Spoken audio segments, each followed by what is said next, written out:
안녕하세요. 광교 우리 동네 교회 김순종 목사입니다. 오늘은 웨슬리 설교 네 번째 성경적인 기독교에 대해서 같이 나누겠습니다. 먼저 본문입니다.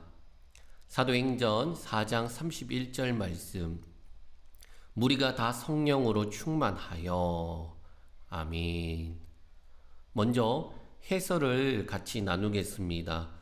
이 설교는 웨슬리가 1744년 옥스퍼드 대학에서 행한 마지막 설교입니다.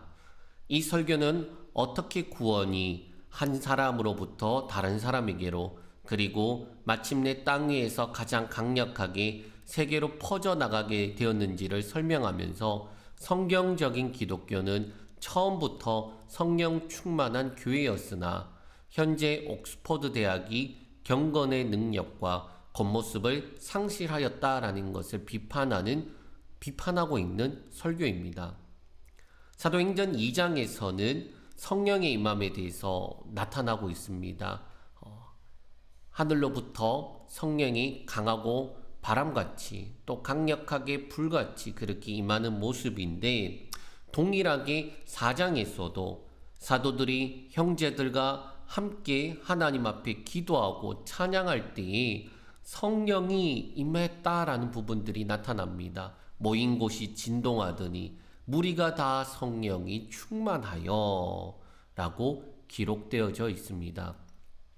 2장과 4장의 내용은 동일하게 성령의 임재함에 대해서 나타나고 있지만 2장에서는 아주 역동적인 모습으로 그런 은사의 나타남과 가시적인 그런 현상에 더 집중되어 있다면 4장은 가시적인 현상이 나타나진 않지만 특별한 모습으로 그리고 있습니다. 물론 하나님께서 초대교회 때에도 2장의 그 특별한 은사와적인 그런 모습처럼 그렇게 행하시기도 하셨지만은, 그러나 그것은 자주 주시지 않을 뿐 아니라 천에 한 사람 정도 그런 모습이었습니다.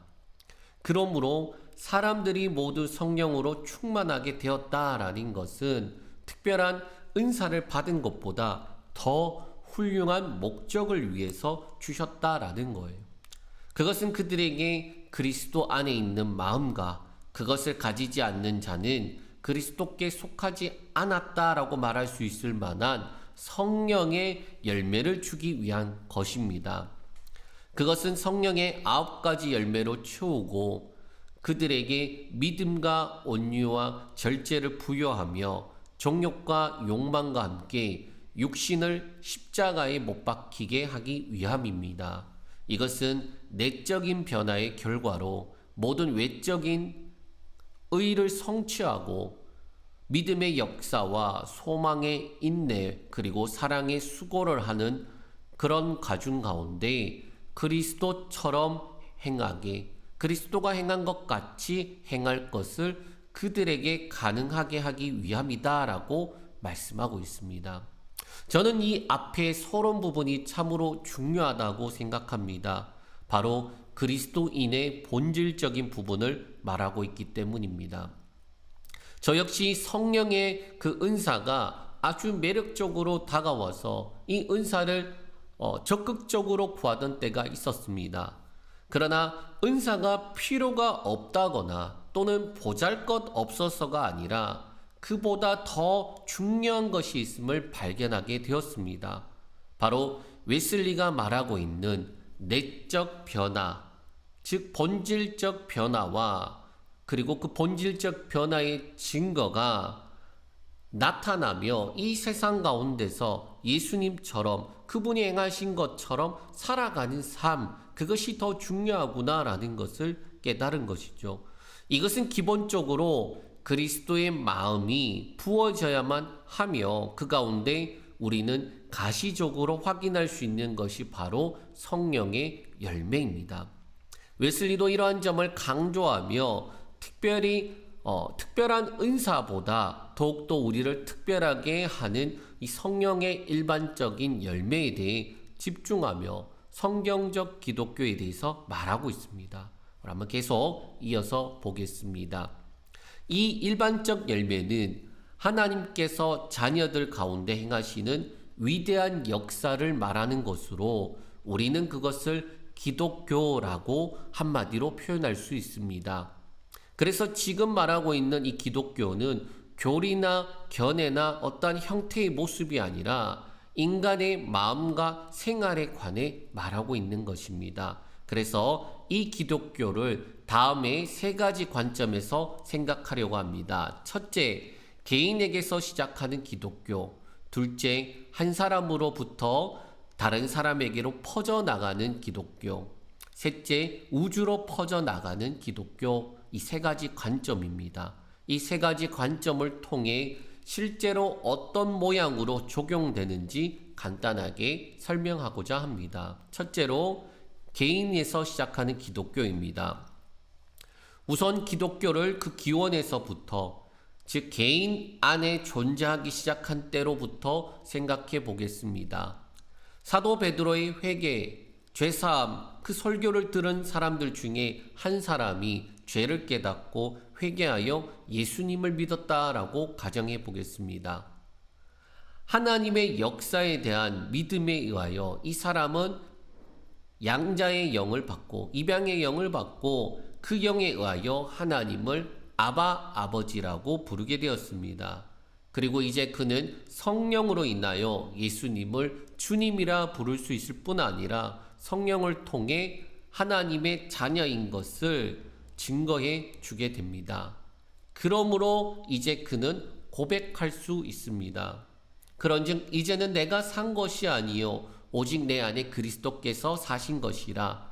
이제 내가 육체 가운데 사는 것은 나를 사랑하사 나를 위하여 자기 몸을 버리신 하나님의 아들을 믿는 믿음 안에 사는 것이라. 아멘. 이것이 그 믿음의 본질입니다. 그래서 그가 하나님의 자녀라고 불리게 되기 위해서 얼마나 큰 사랑을 하나님께서 베푸셨는가, 그것을 끊임없이 느낄 뿐만 아니라 그것을 증거하는 것이에요. 또한 하나님을 사랑하는 사람은 형제도 사랑합니다. 말로만의 사랑이 아닌 행함과 진실함으로 사랑하는 것입니다. 이러한 사람은 교만하지 않는 사랑으로 겸손한 사랑을 합니다. 그는 십자가에 달려 이 세상에 대하여 죽고 이 세상도 그에 대하여 죽어버린 것입니다. 그것은 격정과 교만, 육욕과 허영, 야심과 탐욕, 그리스도와 닮지 않는 모든 성품에서 구원받았습니다. 그래서 그의 삶 가운데 말과 행동을 보면 그 사람이 내적인 변화, 본질적 변화가 있는 사람인지 우리는 알 수 있는 것입니다.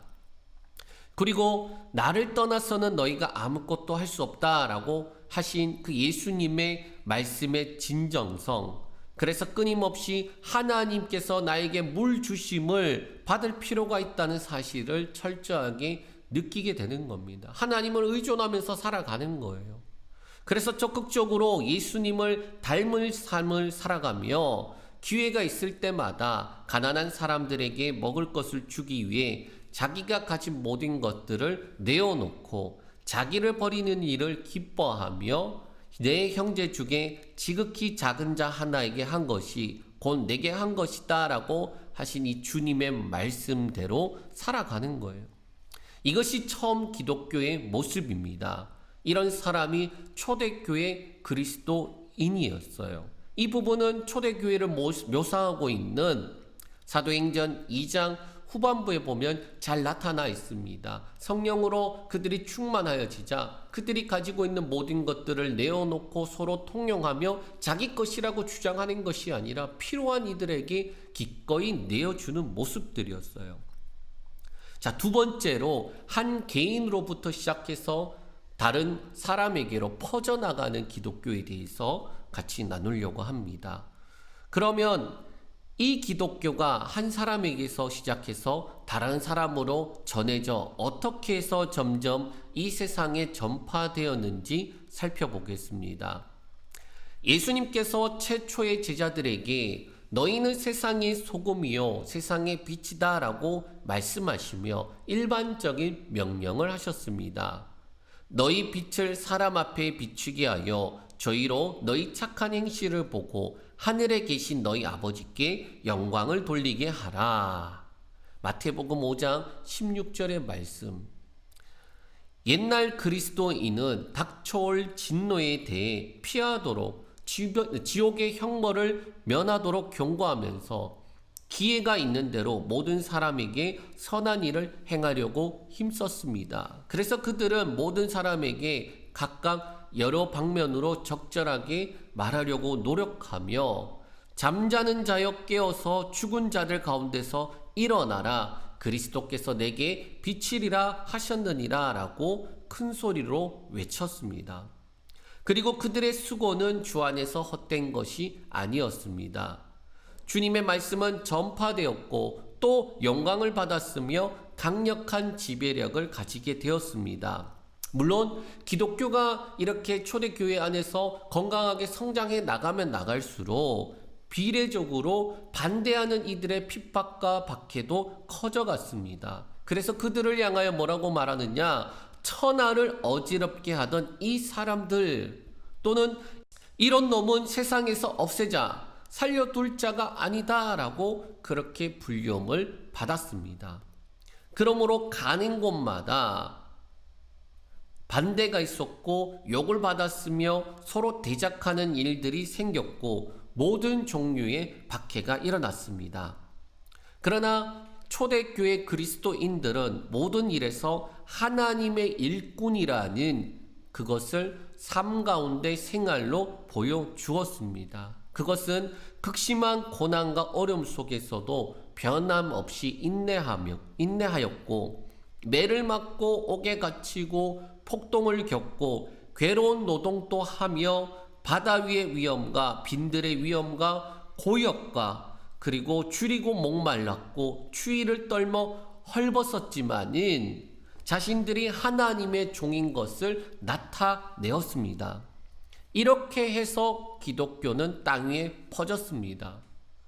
그러나 그 가운데 얼마나 빨리 가라지도 생겨났나요? 신앙심의 신비와 함께 사악의 신비가 활동한 것입니다. 그러므로 우리는 밟아서 굳어진 길을 걷고 있습니다. 시대를 따라 부패는 점점 더해가고 있고 하나님의 증인들은 그것을 설명하면서 하나님께서 그 교회를 반석 위에 세우셨기 때문에 음부의 권세가 그것을 완전히 이기지 못할 것이다 라는 그 말씀을 그들의 삶으로 그의 모습으로 보여주었습니다. 자, 세 번째로 우리는 개인과 그리고 이 세상을 넘어 우주적인 교회로 퍼져나간 우주적인 기독교로 퍼져나가는 모습에 대해서 같이 나누려고 합니다. 자, 그런데 우리는 이보다 더 위대한 것을 볼 수 있습니다. 세상에 시초부터 일찍이 없었던 위대한 것들입니다. 구약의 예언자들은 특별히 이사야의 말씀을 보면은 만방이 모이며 칼을 쳐서 보습을, 창을 쳐서 낫을, 그리고 서로 칼을 들고 치지 않는 세상을, 또한 이새의 뿌리에서 한 싹이 나와 회복하며 이리와 어린 양이 함께, 송아지와 어린 사자가 살찐 짐승이 함께, 거룩한 산에서 회됨도 없고 상함도 없는 세상. 그래서 물이 바다 덮음같이 여호와를 아는 지식이 세상에 충만한 세상, 그러한 세상을 말하고 있습니다. 이것은 아직까지 성취되지 않았지만 이루어질 것에 대해 바울은 로마서 11장에서 말하고 있습니다. 자, 그런데 우리가 이렇게 한번 가정해 보길 원합니다. 이러한 예언이 성취되었다라고 한번 가정해 보겠습니다. 얼마나 멋지고 좋겠습니까? 화평이 가득하며 정의가 가득한 세상. 그래서 믿음에 의한 평화와 기쁨이 충만해져서 한 성령으로, 그래서 한 교회로 결합되어지고 모든 형제를 사랑하며 한마음 한뜻이 된 세상입니다. 그것은 오직 사랑과 하나님만이 있는 것을 보게 될 것입니다. 자, 그렇다면 이것이 어떻게 실제적으로 적용이 될까요? 먼저 우리는 질문을 해야 합니다. 이런 기독교가 지금 어디에 존재합니까? 어디에 이러한 그리스도인이 살고 있습니까? 이처럼 성령으로 충만해 있는 나라는 어느 나라입니까? 모두 하나같이 하나님의 사랑으로 채워져 있고 그 하나님의 사랑으로 이웃을 자기 자신처럼 사랑하는 사람들이 어디에 있습니까? 이러한 내용과 같지 않다면 어떠한 이유로 기독교 국가라라고 그렇게 부를 수 있겠습니까? 그렇지 않다면 지상에서 이제까지 단 한 번도 기독교 국가는 존재하지 않았다라고 고백해야 되지 않겠습니까? 우리가 살고 있는 이 도시는 기독교 도시입니까? 여기 있는 기독교는 성경적 기독교입니까?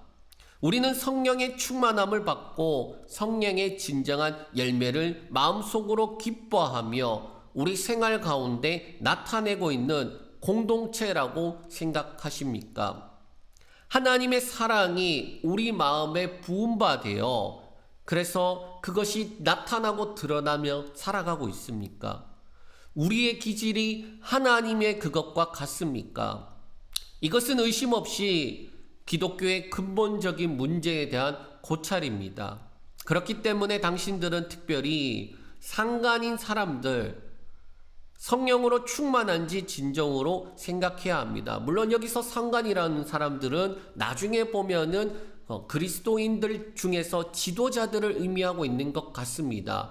성직자들을 의미한다고 볼 수도 있는데, 그러나 이 단어 자체를 좀 더 포괄적으로 생각해 본다면 옥스퍼드에서 행한 설교라고 볼 때에 각양각처의 그 지도자들이 될 사람들에게 말하고 있다라고 생각해 볼 수도 있습니다. 그들에게 무엇을 말합니까? 당신들이 세상에 나가서 정말 지도자가 될 터인데, 그런데 정말 당신은 먼저 기독교인, 그리스도인, 진정한 성령이 충만한 사람으로 하나님의 뜻을 행하며 나타낼 수 있는 사람으로 만들어지고 있냐라고 지금 묻고 있는 거예요. 또 하나, 사람들에게 하나님의 생생한 모습을 보여주며 하나님의 초상화 역할을 다하고 있습니까? 장관들이요, 위정자들인 당신들이 그 위치에서 통치자인 주님을 보여주어야 합니다. 그러나 당신들은 말로 표현할 수 없는 하나님으로부터 흘러나오는 위대함은 가졌지만 당신들은 벌레인 사람, 구더기의 인생의 인격과 다를 바 없습니다. 뭐가 없으면요? 그 안에 성령의 열매들이 밖으로 드러나지 않는다면. 당신은 성령이 충만해져 있습니까? 당신의 중요한 직무가 그처럼 절대적으로 요구하고 있는 저 성령의 열매로 가득 차 있습니까? 당신의 마음은 온전히 하나님과 함께 합니까? 당신은 돌보고 있는 사람들에게 우리의 모든 연구의 목적은 유일하신 하나님과 그의 보내신 자 예수 그리스도를 알고 사랑하고 섬기는 일이라고 늘 깨워주고 있습니까? 몇 가지 질문을 더하면 당신이 말은 거창한 그런 모습이지만은 그 모습뿐만 아니라 말뿐 아니라 삶 가운데 그것이 나타나고 드러나 있습니까? 당신의 수고를 모두 쏟고 있습니까? 하나님께서 당신에게 대여하신 모든 재능을 사용하여 최선을 다하고 있습니까? 내가 여기서 말하는 것이 당신이 돌보는 사람 모두 그러한 사람들 모두가 성직자가 그렇게 되기를 원하지 않습니다. 다만 그들 모두가 그리스도인이 되기를 바라는 사람들인 것처럼 여기며 말할 뿐입니다. 특별한 사람들이 해야 되는 게 아니라는 거예요. 특별한 그런 성직자가 되는, 목사가 되는 그런 사람들이 해야 될 일이 아니라 기본적으로 그리스도인이라면 자연적으로 나타나야 될 일입니다. 우리 중 많은 사람이 더 직접적으로 하나님께 대해 성별되어 있고 거룩한 일을 통해 봉사하도록 부르심을 받았습니다.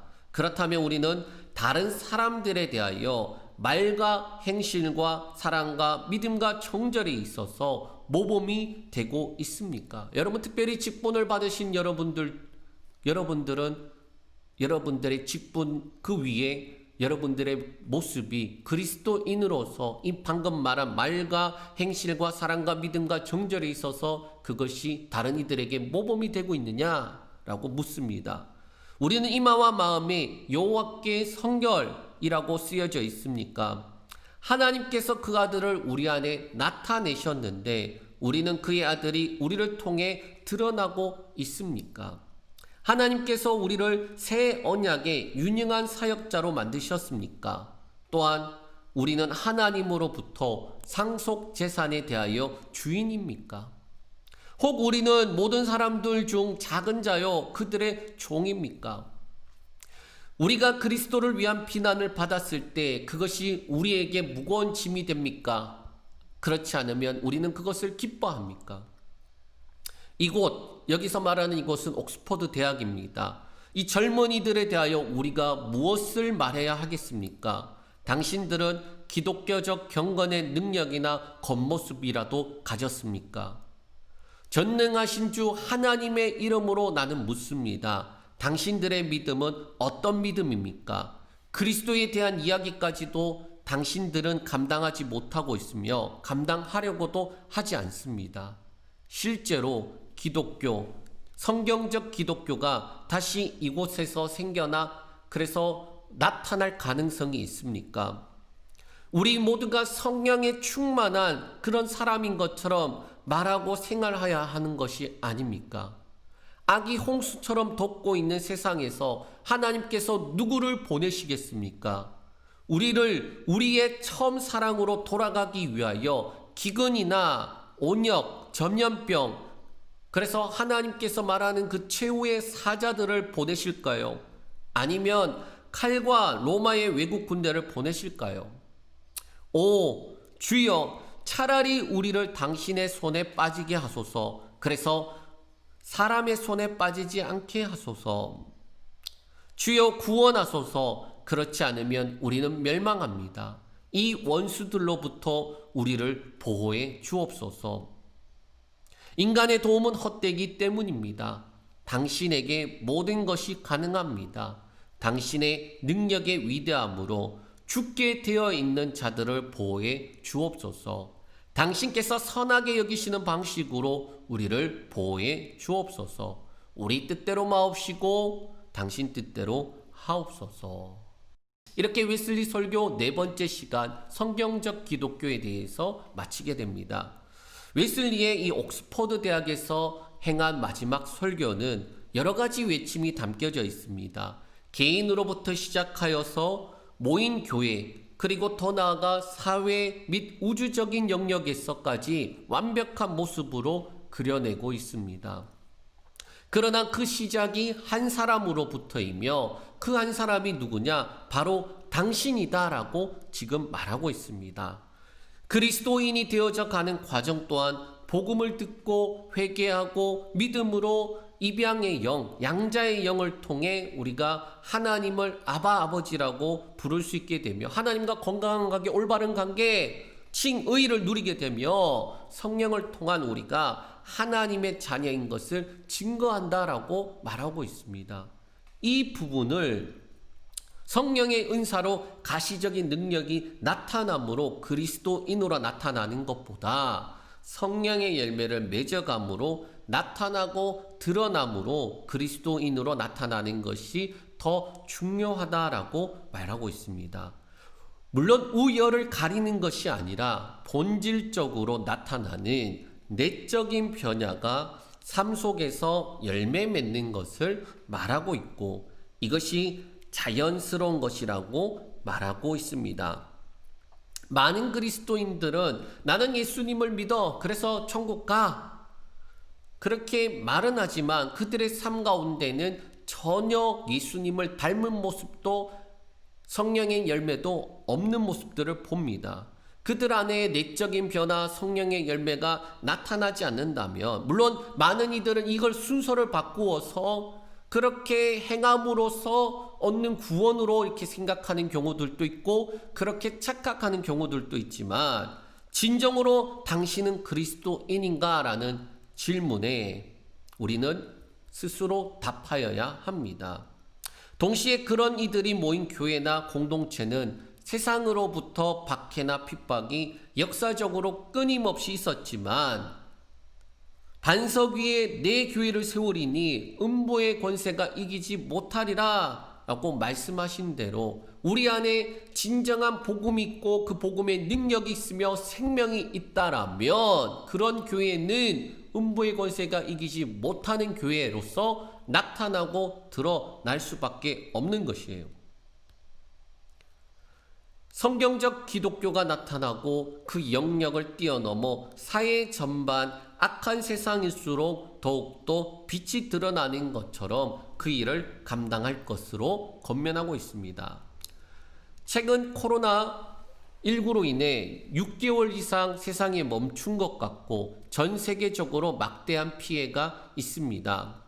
세상 또 포스트 코로나에 대해 전망하며 논의하고 길을 찾아가려고 하는 것처럼 교회 안에서도 포스트 코로나에 대한 전망과 방향에 대해서 그래서 사역에 대해서 논의하고 그 방향성을 찾아가려고 합니다. 그러나 우리가 가장 집중해야 될 것, 돌아봐야 될 것이 무엇입니까? 바로 본질입니다. 우리는 정말 그리스도인입니까? 우리 교회는 성경적 기독교입니까? 이 질문부터 시작하지 않으면 환경에 따른 외적인 모양만 바꾼 경건의 모양은 있지만 능력이 없는 그리스도인 교회가 될 뿐입니다. 이러한 때에 웨슬리 설교처럼 오히려 진정한 그리스도인, 진정한 교회가 드러나고 나타나지는 저와 여러분들 되시길 축복합니다. 기도하겠습니다. 하나님 아버지 감사합니다. 웨슬리 설교 4번째 시간을 통하여서 우리가 지금 이 세상을 살아가면서 본질적으로 생각해야 될 것이 무엇인지 어디에 초점을 맞추어야 될지 알게 하시니 감사합니다. 포스트 코로나에 대한 전망과 또 가야 될 길에 대한 여러 가지 논의들이 있지만은 그보다 더 중요한 건 세상이 어떠한 세상이 되든 어떤 환경으로 바뀌든 간에 우리 안에 본질적으로 나는 진정한 그리스도인인가? 우리 교회는 성경적 기독교인가? 그것부터 시작해야 됨을 알게 하시니 감사합니다.